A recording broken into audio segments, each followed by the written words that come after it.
Welcome back to Words Accompanied by the Spirit.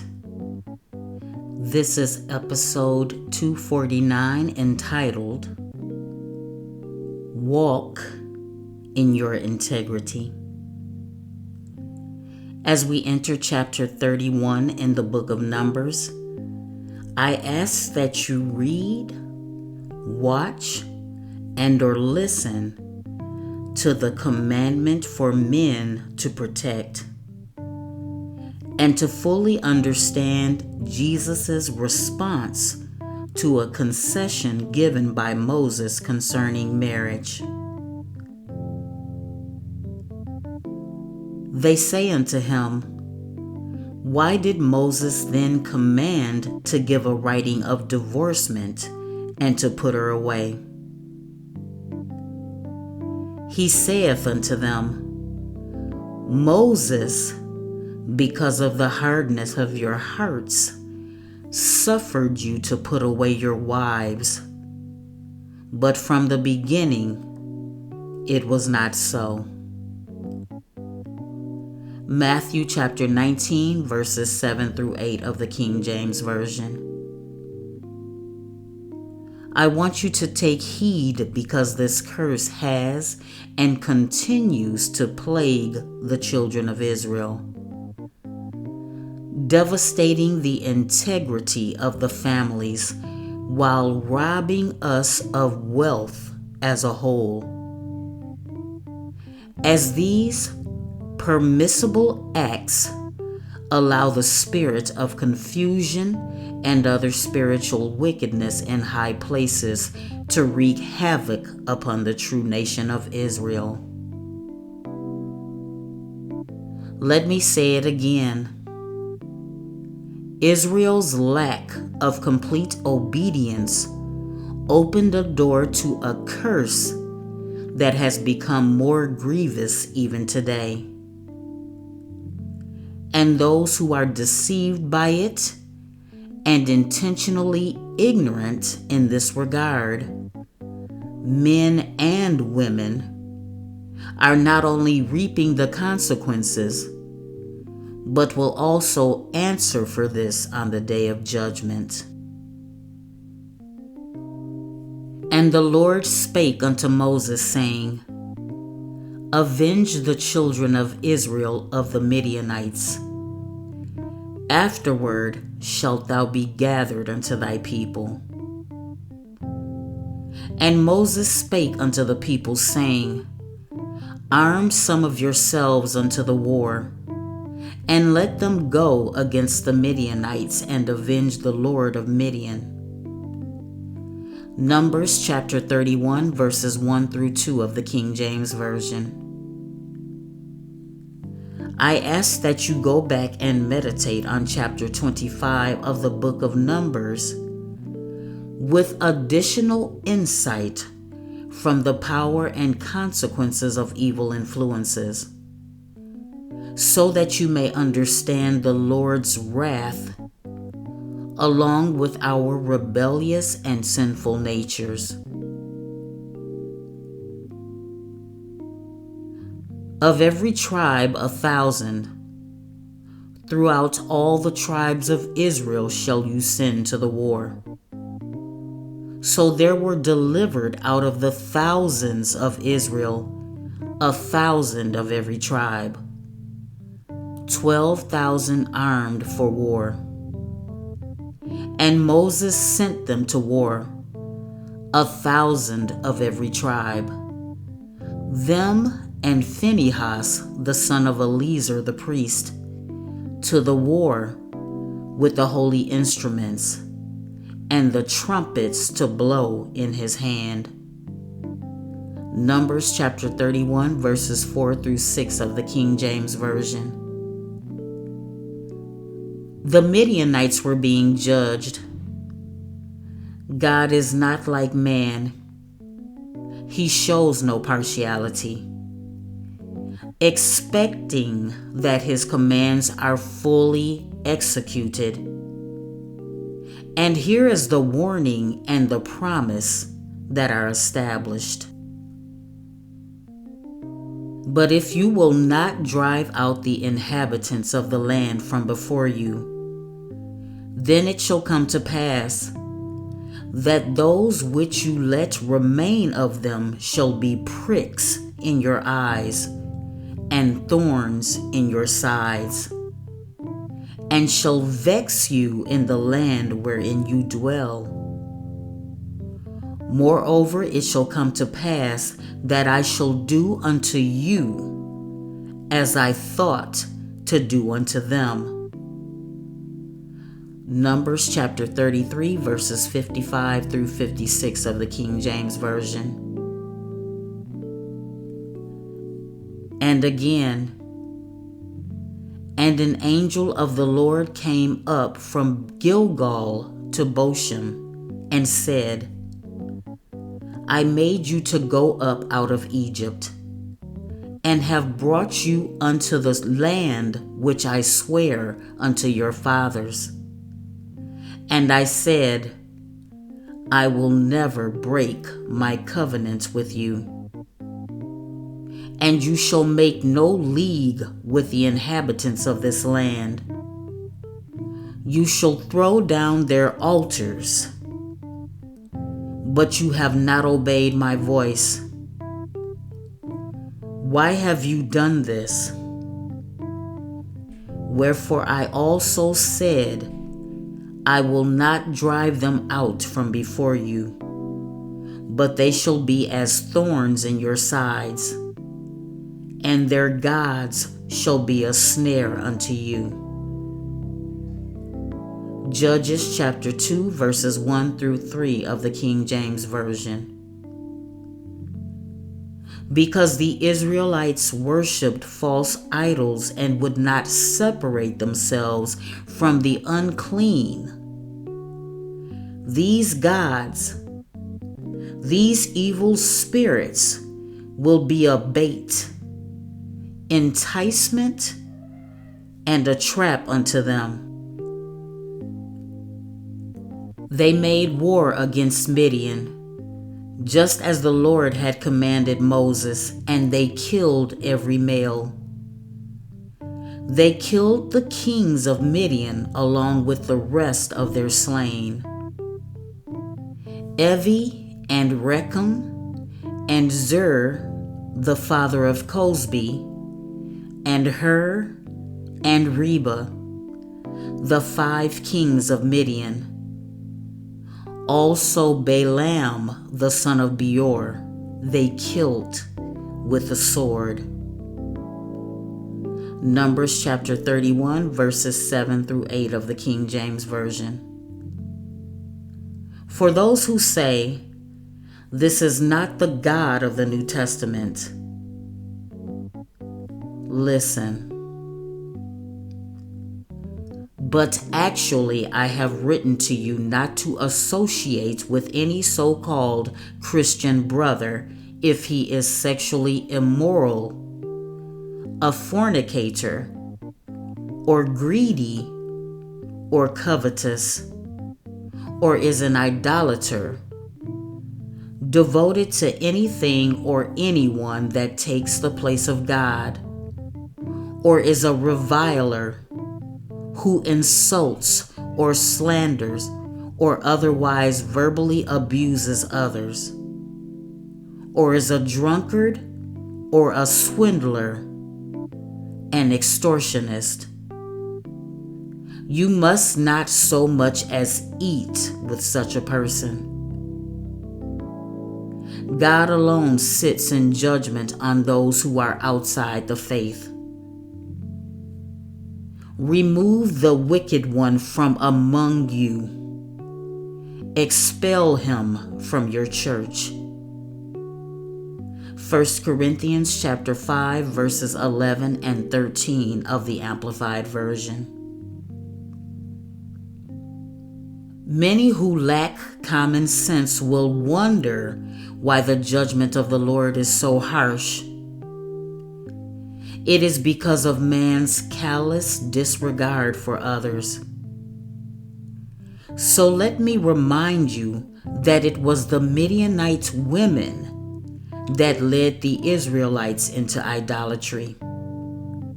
They enticed them to eat food sacrificed to their gods and to bow down and worship these evil entities. Because of the sins of the Israelite men, God commanded that they be killed. Those who were given the order had to kill brothers, sons, fathers, and friends of all the men that committed the whoredom against God. In addition to this, a plague was sent among them, and 24,000 died because of their lack of sincere repentance. As evidenced by the egregious sin of the Israelite man that dared to attempt to commit fornication with Cosbi, the daughter of one of the kings of Midian, in front of all the people, mocking God to his face as the Lord was judging them. This man's death was imminent. He and Cosbi were pierced through with the sword in the actual act of their sexual immorality during the plague. As people were dying all around them, and the Lord was avenged of Balaam, the false prophet, the son of Beor, who used these women to attempt to destroy the Israelites. And the children of Israel took all the women of Midian captives and their little ones, and took the spoil of all their cattle, and all their flocks, and all their goods. And they burnt all their cities wherein they dwelt, and all their goodly castles with fire. And they took all their spoil and all the prey, both of men and of beasts. And they brought the captives and the prey and the spoil unto Moses and Eleazar the priest, and unto the congregation of the children of Israel, unto the camp at the plains of Moab, which are by Jordan near Jericho. And Moses, Eleazar the priest, and all the princes of the congregation went forth to meet them without or outside the camp. Numbers chapter 31, verses 9 through 13 of the King James Version. Now it will be shown the hard-heartedness that was spoken of in the New Testament, confirmed by the fact that God had just given them the command to be protectors of their own wives and daughters. This is the danger of greed, lust, and covetousness. What they were bringing into the camp where their families dwelt.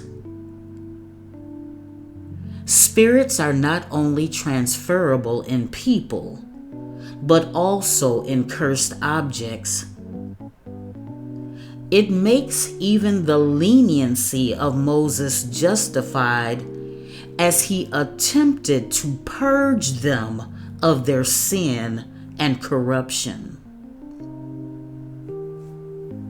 But Moses was angry with the officers of the army, the commanders of thousands and of hundreds who served in the war. And Moses said to them, "Have you let all the women live? Look, these are the women who caused the Israelites by the counsel of Balaam to trespass against the Lord in the matter of Peor. And so a plague came among the congregation of the Lord. Now therefore kill every male among the children, and kill every woman who is not a virgin. But all the young girls who have not known a man intimately, keep alive for yourselves to marry. Camp outside the camp for 7 days. Whoever has killed any person, and whoever has touched any dead body. Purify yourselves and your captives on the 3rd day, and on the 7th day. Numbers chapter 31, verses 14 through 19 of the Amplified Version. For those who questions God's mercy and grace and how He chooses to stamp out sin, I want you to think about this. The Israelites took these women who watched their husbands, brothers, and fathers be killed as captives. They burnt their cities and stole everything of value from them. Then all their sons and the women and girls who were not virgins were murdered. They were then given in marriage to these same men.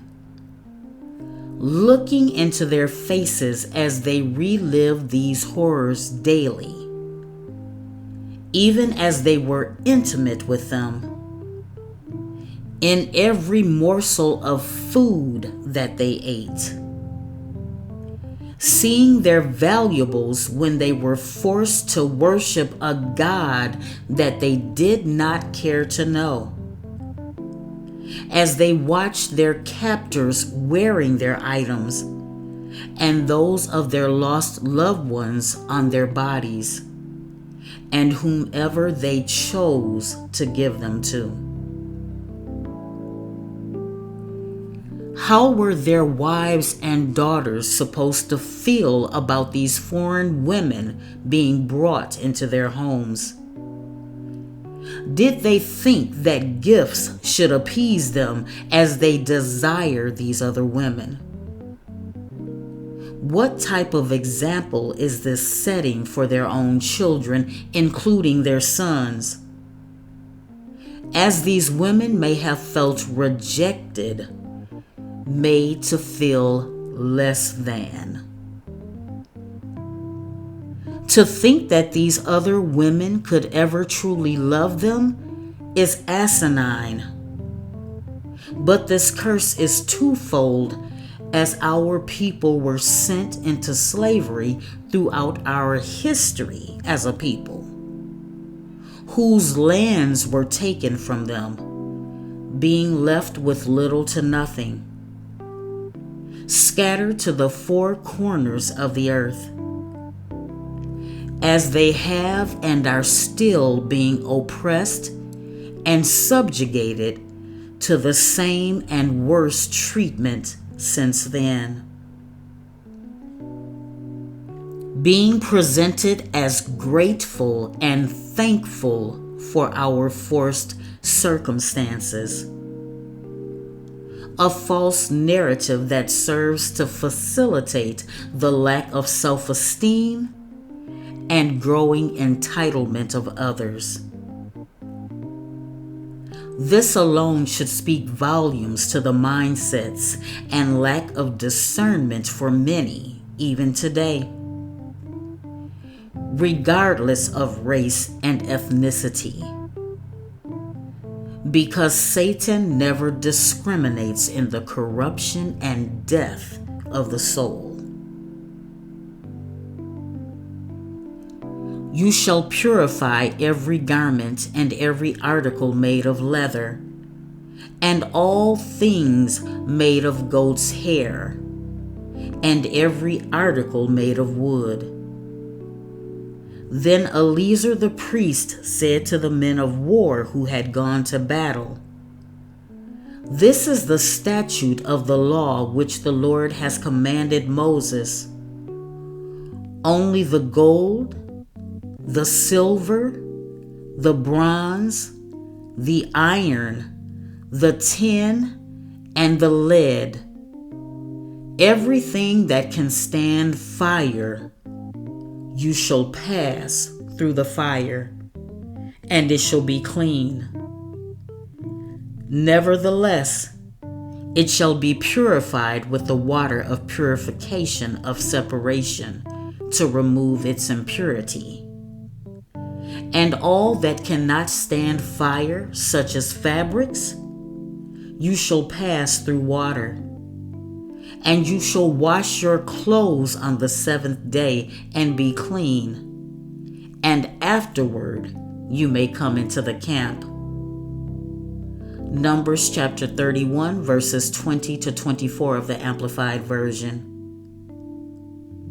In Eliezer's mercy and tolerance, he reminded them of the statutes on how to cleanse themselves before being allowed to re-enter the camp,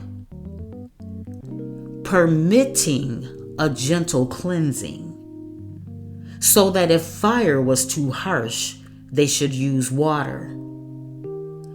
But sanctification is meant to be a pruning, continual process.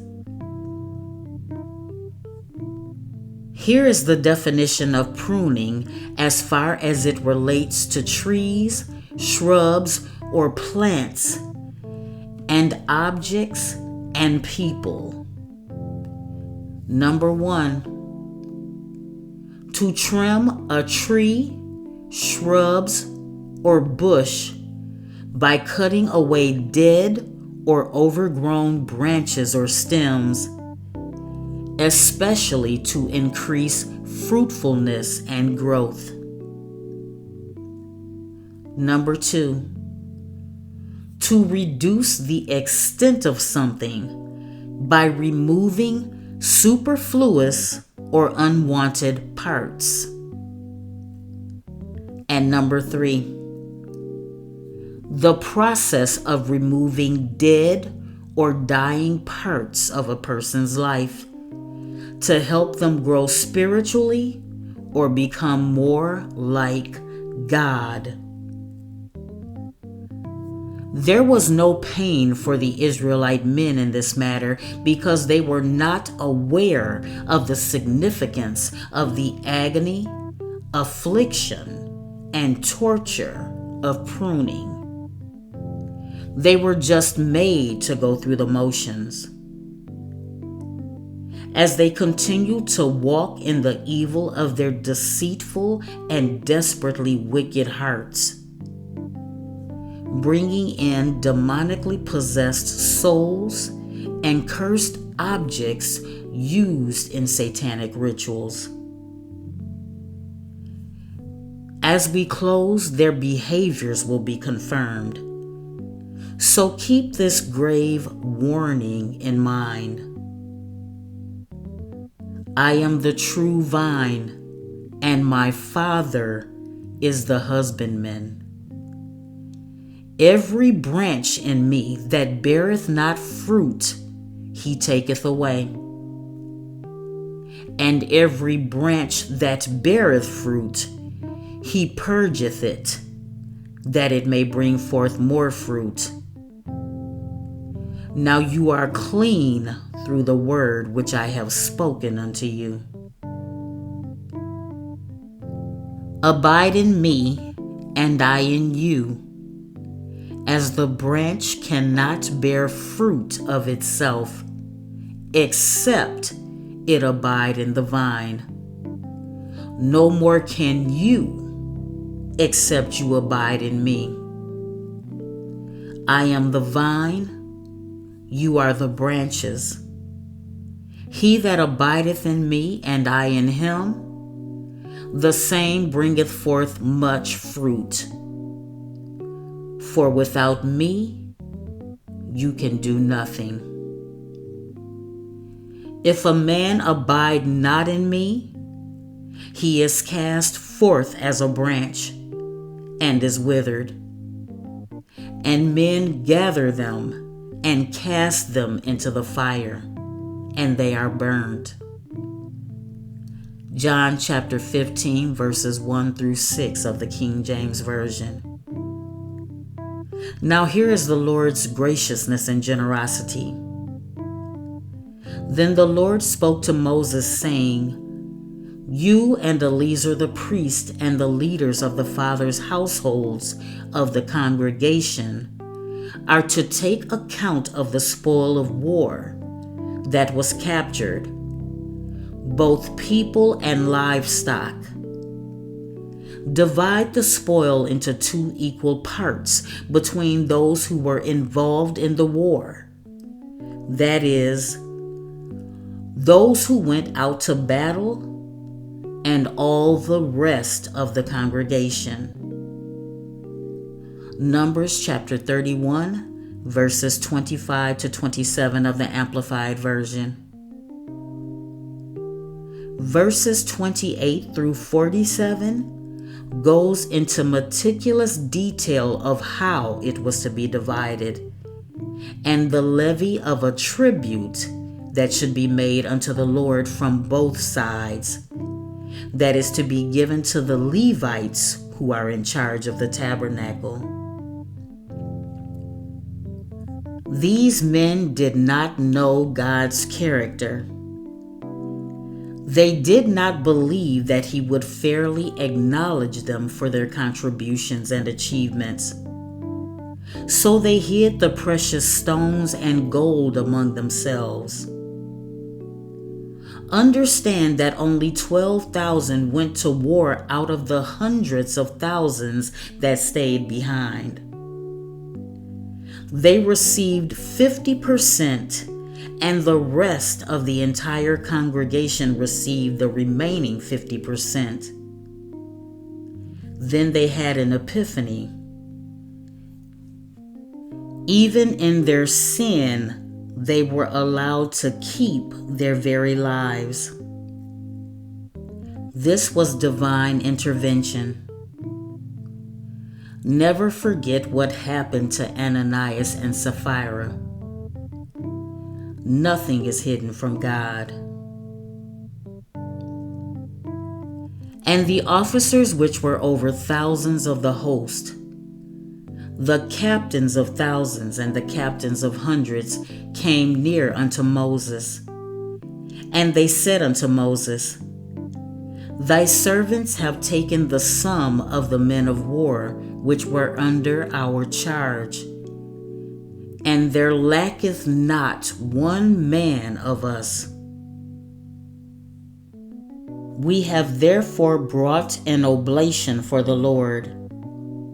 What every man hath gotten of jewels of gold, chains and bracelets, rings, earrings, and tablets, to make an atonement for our souls before the Lord. And Moses and Eleazar the priest took the gold of them, even all wrought jewels, and all the gold of the offering that they offered up to the Lord of the captains of thousands and the captains of hundreds was 16,750 shekels. For the men of war had taken spoil, every man for himself. And Moses and Eleazar the priest took the gold of the captains of thousands and of hundreds, and brought it into the tabernacle of the congregation, for a memorial for the children of Israel before the Lord.